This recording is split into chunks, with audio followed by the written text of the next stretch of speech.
Bitawan mo. Okay? Then, hindi ka magtatali. Merong magtatali para sa'yo. Kaya yung assistant mo ang magtatali sa'yo. Okay? So, yun. Ang mas mahirap na i-fold is ito. Wala tayong mas mahirap. Ang meron tayo is pagkalaki-laki. I hope I can find something na gagamitin natin. Okay? Masyadong malaki ito. Yung ginagamit namin dati, ito, yung ganito kalaki. Hindi magpapabukas tayo ng isa. So ito, masyadong malaki. Tapos, ni-repair pa. Kasi may sira. Okay?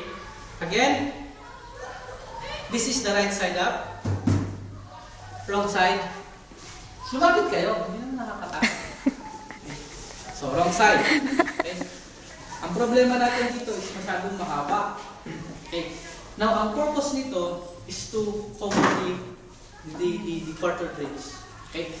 So, again, you have to fold this. So, ang problema natin, you have to remove this. Or, masyadong malaki. Mga maliliit ninyo, hanapin natin yung drape dun sa clinic. Kasi mas maliit yun. Mas maliit yung sa clinic eh. Ito masyadong malaki.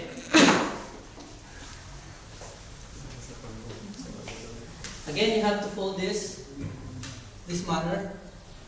Ilapit nyo sa ito. Pag ito ang ginamit natin, siguradong tatagal. Hanapin ko yung isa. I-fold nyo siya. Mas malapit pa, para mas maliit. Siguro gano'n. Okay. Ito ang problema dito, masyadong malaki na. Okay? You fold this. Again, fan fold. Accordion pleat. There. Ito, yung edges niya should be out. Okay? Should be out. Isa. Dalawa. There. You do the same procedure on the other side.